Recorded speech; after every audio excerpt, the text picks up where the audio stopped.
Hello students, welcome back. Myself Hardev Singh Chaudhary, chemistry faculty Suraj school Mahendragarh. तो हम लोग बात कर रहे थे सॉलिड स्टेट के रिगार्डिंग। एक लेक्चर हम लोगों का डन भी हो गया था। आज हम बात करेंगे यहाँ पर सेकंड पार्ट की, ठीक है। तो सेकंड पार्ट में हम बात करेंगे, हम लोगों ने क्लासिफिकेशन ऑफ सॉलिड्स पढ़ा था प्रीवियस क्लास के अंदर, जिसमें हमने बात की थी क्रिस्टलाइन और अमॉर्फस सॉलिड्स की, कि किस तरीके से हम क्रिस्टलाइन और अमॉर्फस सॉलिड्स को डिफरेंशिएट करते हैं। आज हम फर्दर क्लासिफिकेशन करते हैं क्रिस्टलाइन सॉलिड्स का, कि क्रिस्टलाइन सॉलिड्स को हम किस तरीके से फर्दर क्लासिफाइड कर सकते हैं और उनके जो है क्या क्या प्रॉपर्टीज़ हैं जिनके बेस पर हम उनको इजीली आइडेंटिफाई कर सकते हैं। ओके, स्टार्ट करें।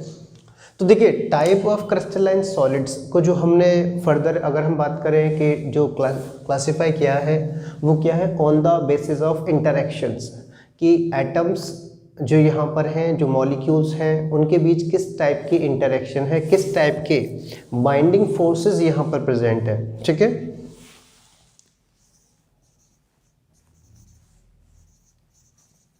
On the basis of binding forces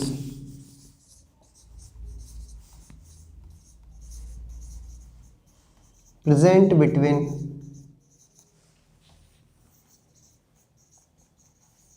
molecules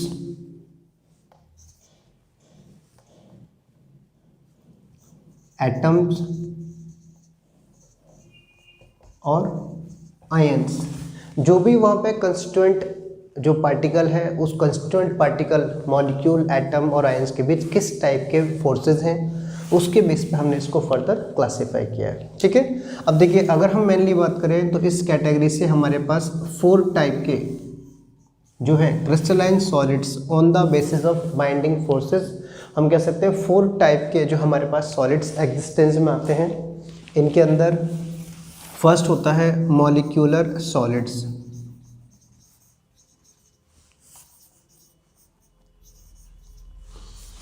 यानी कि जो यहाँ पर मॉलिक्यूल्स होते हैं उसमें आप ये कह सकते हो कि इनके लिए कंस्टिट्यूएंट जो सॉलिड्स हैं, उनके लिए कंस्टिट्यूएंट जो कंपोनेंट हैं या वो क्या पार्टिकल्स क्या होते हैं, मॉलिक्यूल्स, मोस्टली एटम्स में भी पॉसिबल है। इसके बाद हम बात करते हैं इसी कैटेगरी के अंदर, अगर हम बात करें सेकेंड जो हो सकते हैं वो होते हैं हमारे पास metallic solids, then ionic solids and covalent and network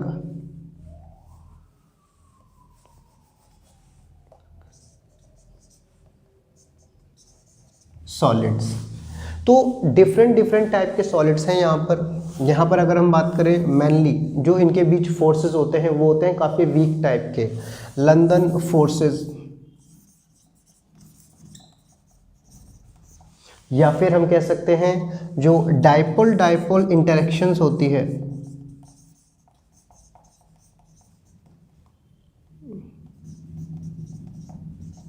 वो यहाँ पर प्रेजेंट होगी। और ये भी पॉसिबिलिटीज़ है कि यहाँ पर जो है हाइड्रोजन बॉन्ड भी प्रेजेंट हो, ठीक है। तो मेनली इनके अंदर होता है, अगर हम बात करें, देन लंदन फोर्सेस या फिर डाइपोल कुछ इंटरेक्शंस। सेकंड कैटेगरी हमारे पास आती है जिसे हम बात करते हैं मॉलिक्यूलर सॉलिड्स। अगर हम मॉलिक्यूलर सॉलिड्स की बात करें तो यहाँ पर मेनली क्या होता है, जो मेटालिक बॉन्डिंग प्रेजेंट होती है, एक तरीके से आप कह सकते हो कैटायन, मेटल एटम जो कैटायन है और इलेक्ट्रॉन के बीच इलेक्ट्रोस्टैटिक फोर्सेस यहाँ पर प्रेजेंट होंगे, ठीक है। Then metallic bonding are present between them. Ionic solids के केस में अगर हम बात करें, then strong electrostatic forces are present between them. Constituent particles क्या होंगे वो सब के बारे में हम यहाँ पर बात करेंगे।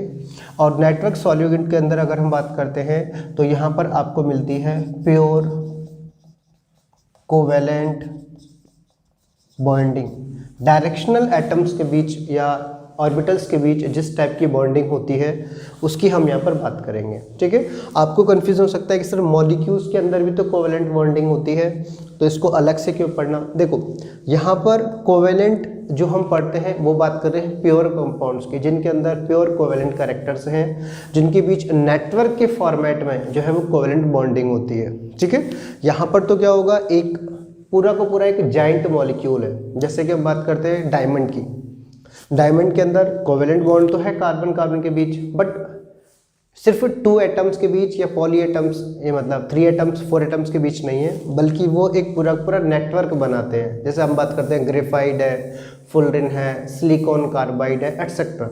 बट यहाँ पर क्या होता है, एक स्मॉल जो होता है वो मॉलिक्यूल होता है, मोस्टली वो डाईएटॉमिक हो सकता है या फिर पॉलीएटॉमिक, बट ज़्यादा लार्ज साइज में वो नहीं होगा, वो 3D में फैला हुआ नहीं होता। जबकि ये जो होते हैं वो क्या होते हैं 3D नेटवर्क सॉलिड्स। ओके, इनके बारे में और भी हम डिटेल से बात करते हैं। तो सबसे पहले हम बात करते हैं मॉलिक्यूलर सॉलिड्स की।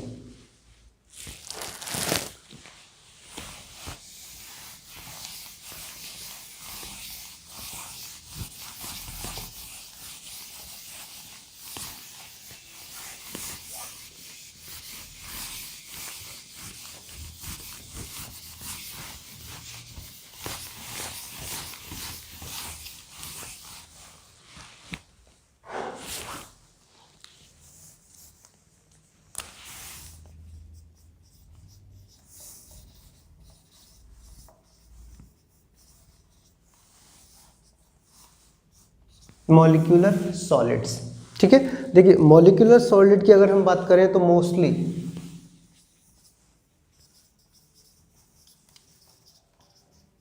वीक फोर्सेस आर प्रेजेंट, इनके अंदर क्या होते हैं, वीक फोर्सेस प्रेजेंट होते हैं, जिसमें हमने बात की London forces, van der Waals forces, that's are okay. Generally molecules are constituent particles। जो मेन कंस्टिट्यूएंट पार्टिकल्स होते हैं वो क्या होते हैं, यहाँ पर जो है वो मॉलिक्यूल्स होते हैं। ओके, अब जनरली अगर हम इनको डिवाइड करें तो इनको 3 कैटेगरी होती है। They are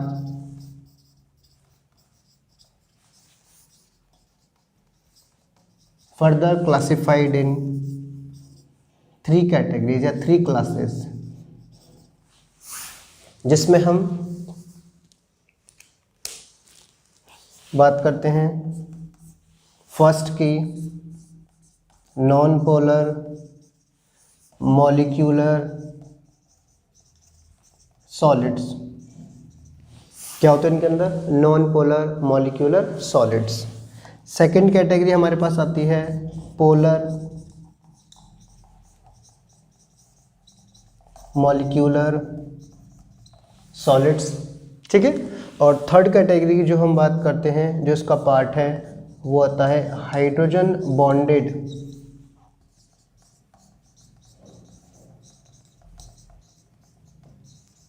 molecular solids. आप सब लोग जानते हैं नॉन पोलर का मतलब क्या होता है, पोलर मॉलिक्यूल्स क्या होते हैं और हाइड्रोजन बॉन्डिंग क्या होते हैं। पोलर मॉलिक्यूल्स ऐसे एटम्स हो जो मॉलिक्यूल्स हैं जिनके अंदर इलेक्ट्रोनेगेटिविटी डिफरेंस क्या होता है, 0 बिटवीन 2 एटम्स। जिन भी दिन एटम्स के बीच बॉन्डिंग प्रेजेंट है उनकी इलेक्ट्रोनेगेटिविटी का डिफरेंस ऑलमोस्ट 0 होगा या एक्यूरेटली 0 होगा।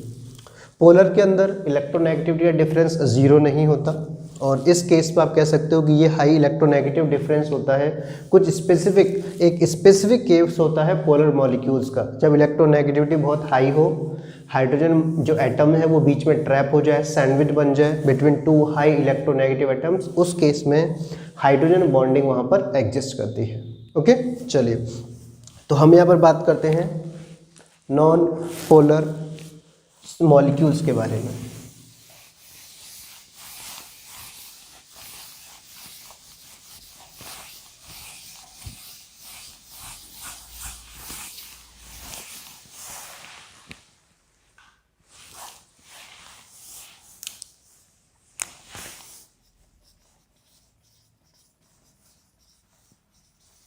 नॉन पोलर मॉलिक्यूलर सॉलिड्स, मैंने थोड़ा शॉर्ट कर दिया है मॉलिक्यूलर सॉलिड्स को। अब देखिए नॉन पोलर क्या होता है। नॉन पोलर मैंने आपको थोड़ी देर पहले बताया, नॉन पोलर मतलब जिसमें इलेक्ट्रोनेगेटिव डिफरेंस क्या हो, ऑलमोस्ट जीरो या एक्यूरेट जीरो। ठीक है, तो हम यह कह सकते हैं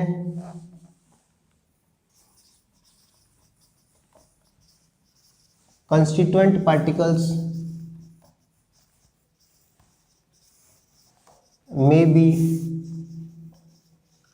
atom और molecules। ठीक है, London forces are present between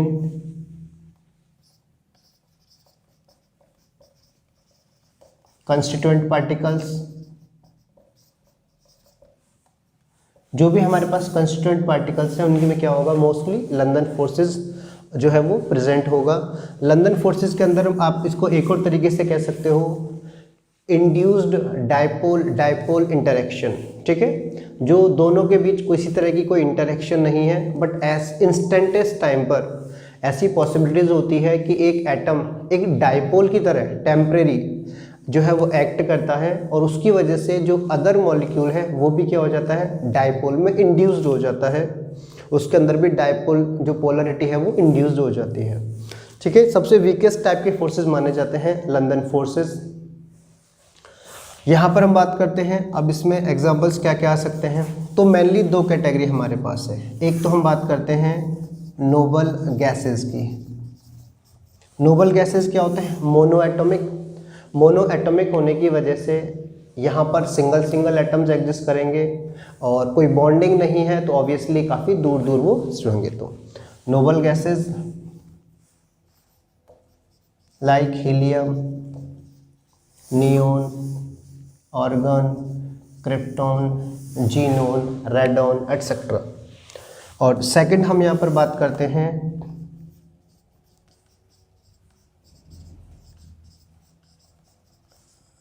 non polar molecules, जहाँ पर इलेक्ट्रोनेगेटिविटी का डिफरेंस ऑलमोस्ट क्या हो, zero.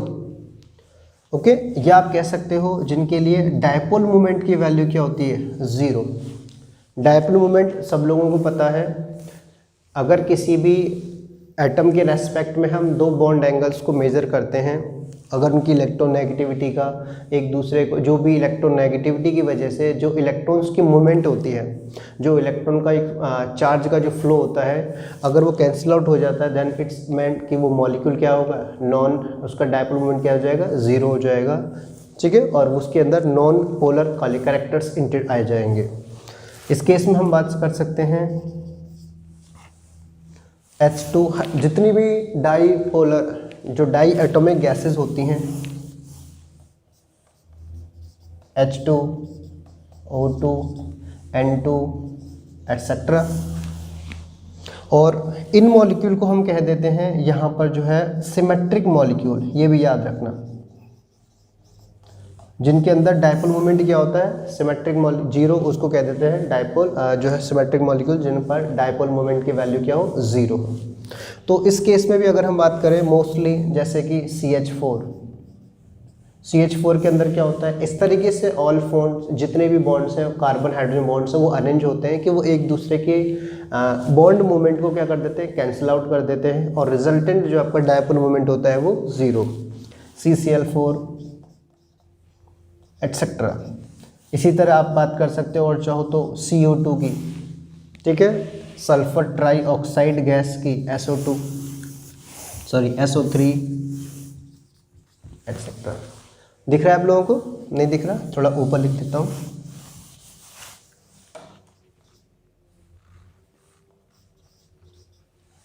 CO2, SO3 etcetera. But याद रखना, ये जो हम बात कर रहे हैं ये गैसियस फॉर्म में सॉलिड नहीं है, ये सब किस में है, हम बात करें तब ये सॉलिड फॉर्म में हो, उस कंडीशन में क्या बनाएंगी, नॉन पोलर सॉलिड्स। अगर कोई गैस है तो उसको तुम सॉलिड कह नहीं सकते, बट लो टेम्परेचर पर कोई भी गैसेस सब्सटेंस क्या होगा, ऑब्वियसली सॉलिड फिजिकल स्टेट में भी होगा। तो हम उस कंडीशन में बात कर रहे हैं, ठीक है। तो ये हमारे पास थे कुछ नॉन पोलर मॉलिक्यूल्स। इनकी अदर प्रॉपर्टीज भी हैं, जैसे कि हम यहाँ पर बात करें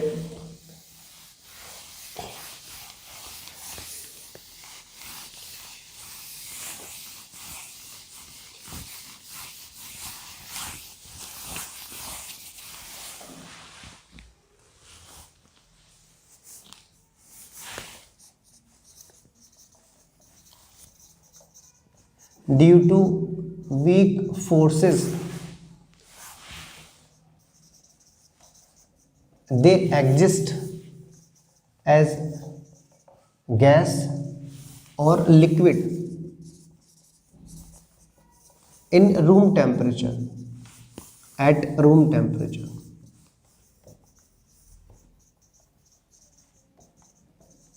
क्योंकि इनके बीच वीक टाइप के फोर्सेस हैं, तो रूम टेम्परेचर पर ये मोस्टली आपको कैसे मिलेंगे, या तो गैस के फॉर्मेट में या फिर लिक्विड के फॉर्मेट में। Okay,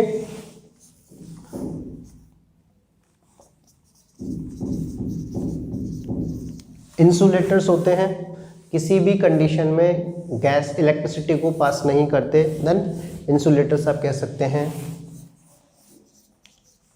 low melting point and boiling point, इनके जो मेल्टिंग और बॉइलिंग पॉइंट होते हैं वो लो होते हैं। इजीली आप जो है कह सकते हो कि अगर इनको आपको मेल्ट करना है तो ज़्यादा एनर्जी आपको देनी नहीं पड़ेगी। और क्योंकि ये नॉर्मली आपने कहा कि वीक फोर्सेस हैं, देन मोस्टली जो आपको मिलेंगी वो गैस लिक्विड या गैस स्टेट के अंदर मिलती हैं, ठीक है।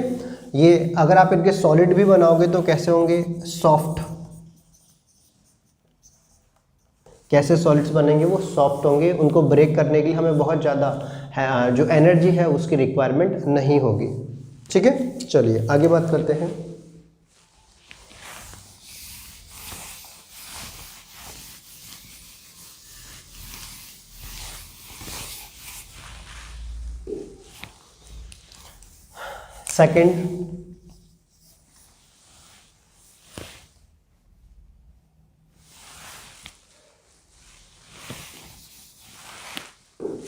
सेकेंड पार्ट,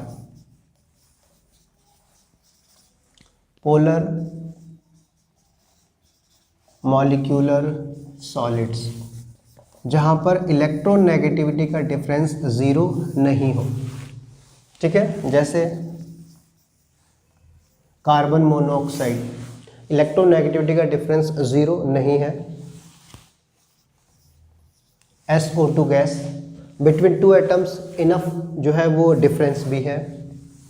इसी तरीके से हम यहाँ पर बात कर सकते हैं, और भी बहुत सारे मॉलिक्यूल्स आप यहाँ पर ऐड कर सकते हैं, HCl, HBr, HI एटसेट्रा, ठीक है। तो ये जो सॉलिड्स होते हैं वो जनरली कैसे होते हैं, non polar solids. Sulphuric acid भी होगा, नाइट्रिक एसिड भी, वो सब इसी केस में यहाँ पर आ जाएगा।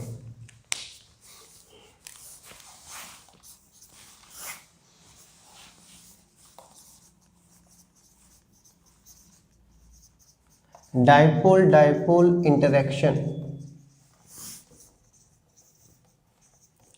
Present between constituent atoms. जो कंस्टिट्यूएंट एटम्स है, एटम्स का मतलब यहाँ पर आप पर्टिकुलर एटम से नहीं, हम बात कर रहे हैं कंस्टिट्यूएंट पार्टिकल्स की। वो किस टाइप के फोर्सेस होंगे, डाइपोल डाइपोल इंटरेक्शन। ये भी कोई बहुत ज़्यादा स्ट्रॉन्ग फोर्सेस नहीं है, जो जर्नली आपको ये भी कैसे मिलेंगे, सॉफ्ट सॉलिड्स। इनकी भी क्या होंगे, low melting point and boiling point होंगे। ये भी जनरली क्या होते हैं, इंसुलेटर।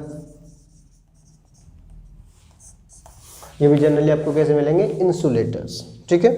इसी तरीके से हम यहाँ पर बात करते हैं at room temperature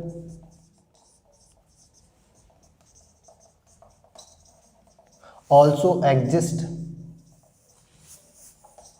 as gas or liquid। जो रूम टेम्परेचर पर ये भी किस तरीके से एग्जिस्ट करते हैं, गैस और लिक्विड के फॉर्मेट में। ठीक है, चलिए आगे हम बात करते हैं कंस्टिट्यूएंट एटम्स। यहाँ पर भी क्या होगा, अगर हम बात करें तो कंस्टिट्यूएंट पार्टिकल्स यहाँ पर क्या होते हैं, पोलर मॉलिक्यूल्स। ठीक है, मॉलिक्यूल ही है, मोस्टली जितने भी मॉलिक्यूलर सॉलिड्स होंगे उन सब में मॉलिक्यूल्स ही होते हैं। सिर्फ नोबल गैसेस को अगर छोड़ दिया जाए तो बाकी सारे गैसेस में आपको मॉलिक्यूल्स ही एग्जिस्टेंस में मिलेंगे। नेक्स्ट हम बात करते हैं हाइड्रोजन बॉन्डेड।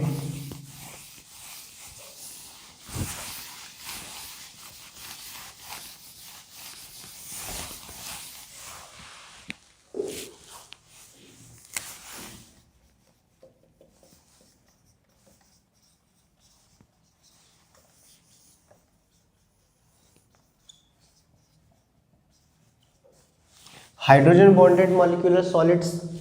अब इसके लिए आपको ये इन्फॉर्मेशन होनी चाहिए कि हाइड्रोजन बॉन्ड बनता किस में। जैसे आप लोगों ने पढ़ा होगा कि अगर हाइड्रोजन एटम हाई इलेक्ट्रो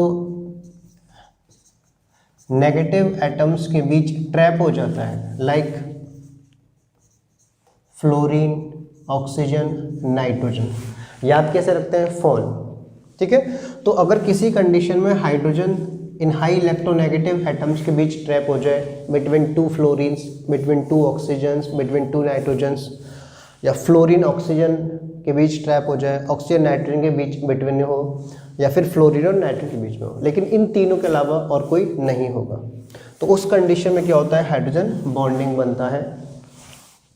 यहाँ पर भी अगर हम बात करते हैं तो कंस्टिट्यूएंट पार्टिकल्स क्या होते हैं, मॉलिक्यूल्स।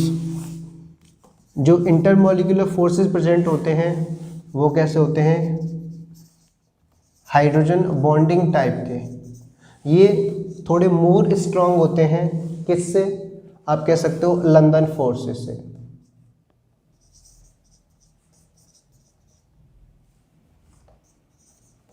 लंदन फोर्सेस से क्या होंगे, स्ट्रॉन्ग होंगे, बट डाइपोल इंटरेक्शन जो थी आपको उससे भी क्या होंगे, थोड़े से आपको जो है बेटर ही मिलेंगे। ठीक है, यहाँ पर मोस्टली हाइड्रोजन बॉन्डिंग की हम बात करते हैं, तो ये लंदन फोर्सेस हाई होते हैं। एक स्पेसिफिक कैटेगरी भी हम कहते हैं कि ये किसकी स्पेसिफिक कैटेगरी है, डाइपोल इंटरेक्शंस की, बट वहाँ पर दो डाइपोल मॉलिक्यूल्स के बीच क्या हो गया, हाइड्रोजन ट्रैप हो गया। इस कैटेगरी में अगर हम बात करते हैं then water, ammonia, HF, alcohol etcetera, और भी चीज़ें यहाँ पर आती हैं। तो ये जो मॉलिक्यूल हमारे पास आया है जिसके हम यहाँ पर बात कर रहे हैं, इसके अंदर ये कंपलसरी है कि हाइड्रोजन जो एटम है between two high electronegative atoms, इनमें से कोई भी हो सकता है, उसके बीच क्या हो जाए, ट्रैप हो जाए, तो उस केस में वहाँ पर हाइड्रोजन बॉन्डिंग एग्जिस्ट करेगी। ओके, तो इस तरीके से हम यहाँ पर बात करते हैं। आज हम लोगों ने बात की है सिर्फ मॉलिक्यूलर सॉलिड्स के बारे में, और अब जो है इस टॉपिक को हम कंटिन्यू करेंगे नेक्स्ट क्लास के अंदर आयनिक, मेटेलिक और कोवेलेंट सॉलिड के रेस्पेक्ट में। तो मिलते हैं नेक्स्ट क्लास में, टेक केयर।